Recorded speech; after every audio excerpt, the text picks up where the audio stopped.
이유가 거의 없고, 그리고 또 같은 관점에서 바라보던 공간 복음과는, 마태, 마가, 누가 복음과는 또 다른 믿음이라는 것을 우리에게 일러줄 뿐만 아니라, 이 말씀 곧 하나님이 말씀이니라, 무엇이니라, 나는 뭐뭐이니라 하는 이러한 표현들을 아주 반복적으로 성경에 기록하고 있는 것을 봅니다. 그래서 우리가 잘 알고 있는 대로 나는 생명의 떡이다, 또 양의 문이다, 또 선한 목자다, 내가 부활이요 생명이다, 내가 길이요 진리다, 나는 참 포도나무다, 이렇게 등등 나는 뭐뭐이다, 이렇게 하나님은 간결하게 자기 자신을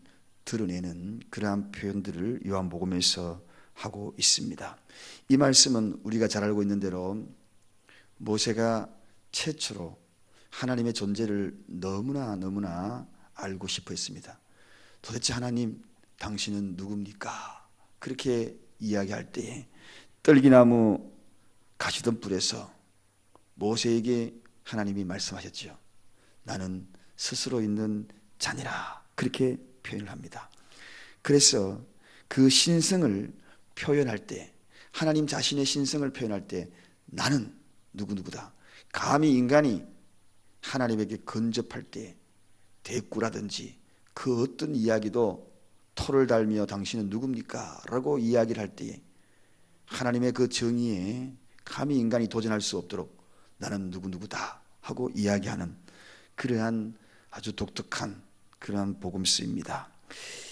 특히나 그 나는 누구누구다라고 이야기를 했지만 인간이 깨닫지 못함으로 그 깨달음을 허락하여 주시기 위해서 우리에게 보혜사라는, 즉 성령이라는 그러한 말씀을 바로 이 요한복음에서 구체적으로 이야기하고 있는 것입니다. 그래서 마가의 다락방에서, 만찬에서 성령님이 앞으로 오실 것에 대해서 예수님이 일러주신, 깨닫지 못하는 인간들에게 성령님이 나는 누구누구다 하는 것을 깨닫게 해주는 그러한 말씀으로 우리에게 시작되는 그 이야기가 이제 오늘 본문부터 출발이 됩니다. 태초에 말씀이 계시니라 하고 시작이 됩니다. 사랑하는 여러분, 이 말씀이라는 것은 태초에 계셨다 이렇게 소개하므로 말씀의 근원이 어디에서부터 출발이 되었는가에 대한 분명한 것을 밝히고 있습니다. 즉 말씀은 태초부터 계셨다, 이 말에 선제가 곧 하나님이 그 말씀과 함께 동일하게 계셨음을 선포하고 있는 이야기입니다. 하나님과 공존하고 있었다는 것입니다. 즉 뗄래야 뗄 수 없이 말씀과 하나님은 함께 공존하고 있었다. 창조의 주체가 되는 그 시대부터 이 말씀은 하나님과 함께 공존했다. 다른 말로 표현하면 3절에 보니까 창조의 주체가 바로 말씀이었다. 곧 말씀이 하나님이셨다. 그렇게 기록이 되기 시작합니다. 그래서 태초에 하나님께서 천지를 창조하셨다. 그 창조의 그 신비한 원리가 이 말씀 속에 들어있는 것을 봅니다. 다른 말로 이야기하면 말씀이 있으므로 생명이 출발이 되었다. 그래서 이 말씀은 곧 생명이다 하는 것입니다. 그 말씀이 생명이라는 본질적인 표현이 태초에 말씀이 계셨다. 그러므로 이 말씀을 듣는 순간에 우리 속에서 생명이 꿈틀거릴 수밖에 없는 이유가 여기에 있는 것이고, 죽어가는 영혼이 다시 살아나는 그러한 은혜를 누리게 된 배경이 바로 여기에 있는 것입니다. 그래서 우리 이 피조물은 그 말씀에 근거하여 출발이 되었다는 것을 오늘 이 요한복음에 다시 한번 깨우쳐 주는 것입니다. 뿐만 아니라 이 말씀이 곧 또 하나의 빛으로 다가온 것을 성경에 소개합니다. 그 빛이 뭐냐? 예수 그리스도를 통하여 우리에게 그 빛을 비춰줌으로 말미암아 하나님을 깨달아 알게 하는 그러한 모습으로 일러주게 된 것입니다. 그래서 말씀이 뭐냐? 한마디로 두 가지로 정의할 수 있습니다. 하나는 생명이요, 하나는 그 생명을 깨닫게 해주는 빛이요. 그래서 말씀은 생명과 빛이다. 오늘 이 새벽의 첫 번째 시간에 생명과 빛이라는 주제를 가지고 말씀을 드리려고 합니다. 여러분, 오늘 우리는 이 새벽에 이 자리에 앉아서 너무나 중요한 하나님의 존재에 대한 그 공존했던 그 말씀에 귀를 기울이고 있습니다. 이 귀를 기울이면서 생명이신 말씀의 존재를 다시 한번 깨닫기를 원합니다. 그래서 이 말씀 듣는 순간에 우리는 이 속에서 생명이 무엇인가, 그 생명이 우리 속에서 다시 한번 깨달아지며 태동하며 허물허물하고 불투명하게 살아가던 내 인생이 다시 한번 투명하게, 깨끗하게, 분명하게 새롭게 태어나는 그러한 출발점이 되고, 그리고 그 생각들이 우리 속에 다시 한번 불같이 일어나기를 원합니다. 오늘 본문의 4절에 보니까 그 안에, 어디 안에? 말씀 안에 무엇이? 생명이 있었으니. 생명이 있었으니. 그렇습니다. 그 안이라는 것은 말씀 안에 생명이 있었다. 다른 말로는 하나님 안에 생명이 있었다는 것입니다. 말씀이신 하나님이 곧 생명의 주관자가 됨을 보게 됩니다. 그러므로 이 생명은 말씀의 근원이라는 거죠. 그래서 오늘 말씀 안에 생명이 있기에 오늘 이 시간에 우리가 말씀을 경청하게 되면 살아나는 역사가 나타난다는 것입니다. 죽어가는 영혼이 다시 살아난다는 것입니다. 다시 일어선다는 것입니다. 말씀은 살리는 영입니다. 일어서게 하는 영입니다. 이게 바로 생명의 근원으로 출발되었잖아요. 이 말씀만 잘 들어도 우리는 일어난다는 겁니다. 살아난다는 것입니다. 말씀의 원리가 바로 생명이기 때문에, 그리고 그 말씀으로 태초에 생명을 부여했기 때문에, 그리고 그 말씀으로 만물 속에 존재하는 그를 드러냈기 때문에, 로마서 1장 20절에 창세로부터 그의 보이지 아니하는 것들 곧 그의 영원하신 능력과 신성이 그 만드신 만물에 분명히 보여 알게 하였다. 그렇게 이 말씀하셨습니다. 그래서 모든 만물을 하나님의 말씀으로 창조하시면서 그를 드러냈다는 것입니다. 그러므로 이 말씀을 듣는다는 것이, 그리고 이 말씀 속에서 신비로운 생명의 경이로움을 늘 깨닫게 됩니다. 그러므로 만물을 바라보면서 하나님의 말씀으로 창조하신 그 신비로움을 오늘 이 예배 끝나고 난 다음에 돌아가실 때에 느끼시기를 주님의 이름으로 축원드립니다.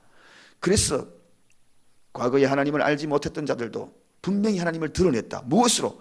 천지 만물을 창조하신 그 속에 그 신비로움으로 꽃을 바라보면서 하나님의 존재를, 왜? 그 속에 하나님의 말씀으로 생명력이 불어넣기 때문에, 꿈틀거리는 하나님의 생명력이 그 속에도 존재하기 때문에, 우주 만물을 바라보면서도 하나님의 존재가 막 느껴지는 것, 그 느껴지게 만들어놨다는 것입니다. 그러므로 그 누구도 하나님의 존재를 부인하지 못하게 만들었다는 것입니다. 이게 어디서 출발되었는가? 말씀으로 출발되었다. 이 말씀이 바로 생명이라는 것입니다. 그래서 이 말씀에 다가오시는 이 새벽이야말로 저와 여러분들이 매일매일 같이 생명력을 공급받는 엄청난 일을 경험하고 있다는 것입니다. 만물을 말씀으로 창조하신 그 엄청난 일이 내 속에도 지금 말씀을 듣는 가운데 일어난다는 것입니다. 이것을 믿음으로 받아들이십시다. 그 믿음이 나를 살리는 것입니다. 우리 가정을 살리는 것입니다. 우리 교회를 살리는 것입니다. 이 말씀의 권위 앞에 그 누가 감히 도전할 수 있겠습니까? 나는 누구누구다. 나는 누구누구다. 신성이 아니하고서는 이렇게 이야기할 수 없습니다. 그동안에 많은 사람이 나는 누구누구다 그렇게 이야기했다가 수없이 많은 사람의 조롱거리가 되어버렸습니다. 나는 하나님이다, 나는 예수다 그렇게 이야기하다가 시대가 흘러가면서 그들의 속성이 다 드러날 때에 그들은 하나님이 아니라, 그들의 스스로 존재했던 그들이 아니라 한낱 피조물에 불과했다는 것을 너무나 깨닫게 했던 것입니다. 사랑하는 여러분, 그래서 만물 안에 다 생명력을 부여놨습니다. 오늘도 스치고 지나가는 생명력 있는 이 우주를 바라보면서 하나님의 존재의 가치를 다시 한번 깨닫는 저와 여러분 되시기를 주님의 이름으로 축원드립니다. 그 다음에 생명뿐만 아니라 뭐라 그랬습니까? 빛이다. 빛이다. 여러분, 빛이 예수 그리스도를 통하여서 이 땅에 오시면서 그분이 곧 빛이 되셨다. 그래서 생명력을 쫙 빛으로 비춤으로 말미암아 하나님의 존재를 발견하게 만들어라는 것입니다. 어두운 세상에, 깜깜한 세상에 빛이 없으면 이 어둠 속에 걸어갈 수도 없을 뿐만 아니라, 그리고 어느 길로 가야 될지 방향성을 전혀 잃어버립니다. 목적지가 어디로 가야 될지 알 수 없습니다. 그러나 그 빛을 따라가면 목적지까지 갈 수가 있는 거죠. 예수 그리스도가 누구인가? 빛인 것입니다. 생명으로 인도하는 빛인 것입니다. 그분이 바로 빛으로 저와 여러분을 생명으로 영원한 삶으로 인도하는 빛이 되셔서 이 땅에 오신 것입니다. 그래서 예수님은 사람들의 빛이라. 오늘 4절 한번 가보겠습니다. 그 안에 생명이 있었으니 이 생명은 사람들의 빛이라. 다 같이 5절 있습니다. 빛이 어둠에 빛이 돼 어둠이 깨닫지 못하더라. 여러분, 사랑하는 여러분, 예수님은 사람들의 빛으로 오셔서, 그리고 그 빛을 이 땅에 비춰주시면서 생명의 길로 걸어가기를 원했던 것입니다. 그분은 창조 사역을 할 때부터 함께 빛으로 존재하신 것입니다. 모든 피조물에게 생명을 부여해 주기 위해서 그때부터 존재하셨고, 또 창조의 빛으로 그분은 오셨을 것입니다. 뿐만 아니라 사랑의 빛으로 오신 것입니다. 저와 여러분에게 이 땅에 오셔서 죄인들을 구속하시고 자비와 긍휼을 베풀어 주시는 사랑의 빛으로 생명의 길로 인도하기 위하여 우리에게 사랑의 빛으로 비춰주신 분, 또 그분은 진리의 빛이었어요. 여러분, 그분이 오시지 않았다면 아직도 세상은 혼탁할 겁니다. 어디로 가야 될지. 그러나 내가 곧 길이요 진리요, 길이요 진리요, 그 진리를 분명하게 이야기하심으로 말미암아 그 진리의 빛으로 나를 따라오너라. 누구든지 나를 따라오너라, 따라오너라. 그 뒤를 따라서 생명의 길로 인도하기 위하여 진리의 빛으로 오신 것입니다. 그분은 또 우리에게 진리의 빛으로 비추듯이지만 급기야는 은혜의 빛을 우리에게 비추신 것입니다. 누구든지 믿는 자에게는, 누구든지 따르는 자들은 값없이 생명을 허락하여 주시겠다. 그 길만 따라오느라고. 내 뒤를 따라오면 누구든지 값없이 주시겠다. 그 값없이 주시는 빛이 뭡니까? 은혜의 빛이죠. 은혜의 빛이죠. 창조의 빛으로 계셨고 사랑의 빛으로, 그리고 진리의 빛으로, 값없이 주시는 은혜의 빛으로 그렇게 오시게 된 것입니다. 여러분, 생명으로는 이 빛을 따라가지 않으면 안 됩니다. 그래서 생명과 빛은 뗄래야 뗄 수가 없는, 말씀과 예수 그리스도는 뗄래야 뗄 수도 없는 그러한 것으로 요한복음이 출발이 되고 있는 것입니다. 그래서 우리 인간들은 바로 이 빛을 따라가야 합니다. 그런데 놀랍게도 우리는 이 빛을 바라볼 수 있는 그러한 능력과, 그리고 그 빛을 바라볼 수 있을 때마다 앞으로 가리워진 것이 있다. 그게 뭡니까? 우리 5절 같이 읽습니다. 시작. 빛이 어둠에 빛이 돼 어둠이 깨닫지 못하더라. 본시 우리는 어두웠어. 깨닫지 못하는 거예요. 깨닫지 못하는 거예요. 오늘 이 시대에도 이 빛이 비치건만, 창조의 빛이 비치고 사랑의 빛이 비치고, 그리고 진리의 빛이 비치고 은혜의 빛이 비치고 생명으로 인도하는 그 길을 비춰주건만 인간들이 깨닫지 못하더라. 깨닫지 못하더라. 그래서 하신 일이 있습니다. 그게 뭡니까? 요한복음에는 유일하게 바로 이 성령에 대해서 이야기하고 있는 겁니다. 성령. 요한복음 16장으로 쭉 가보면 진리의 성령이 오시면 그가 내 영광을 나타내리니 내 것을 가지고 너희에게 알게 하게 함이니라. 깨닫지 못하는 이 성령을 통하여서 깨닫게 하여서 빛으로 인도하여 어디로? 생명으로 인도하는 그 길로 걸어가게 만들 것이라는 것입니다. 사랑하는 여러분, 이제 말씀을 정리합니다. 내일부터 본격적으로 그 빛을 따라서 이제 나아가게 될 텐데, 이 요한복음의 특징이 바로 예수 그리스도에 대한 그 빛의 따름을 쭉 이제 앞으로 구체적으로 기록을 하게 될 것이고, 그 뒤를 우리가 따라가게 될 것입니다. 그러므로 이 빛을 따라서 금년 한 해 아마 1년 이상 갈 것 같아요.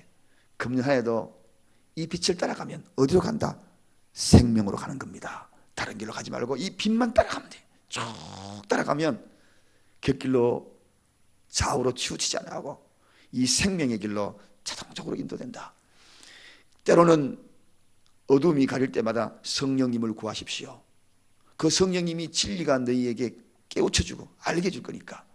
그래서 자꾸 어두워지려 그러면 제가 가려운 거예요. 그때마다 빨리 성령님 도와주셔요. 안내자 성령님, 가이드 성령님, 변론자, 변호사 성령님 저를 도와주세요. 그래서 그 어둠에서 빛을 바라볼 수 있도록 빨리 걷어내고 그 뒤를 계속 따라서 생명의 길로 한 해 동안 인도가 되어서 마지막 날 여러분 수없이 간증하시기 바랍니다. 한 해 동안 그 빛을 따라왔더니 마지막에 생명의 길로 인도했구나. 우리 가정이 다시 살아났습니다. 우리 사업체가 다시 살아났습니다. 우리 교회가, 내 인생이 다시 살아났습니다 하는 그 간증들이 있는 한 해가 되기를 주님의 이름으로 간절히 축원드립니다. 기도하겠습니다. 하나님 아버지 감사합니다.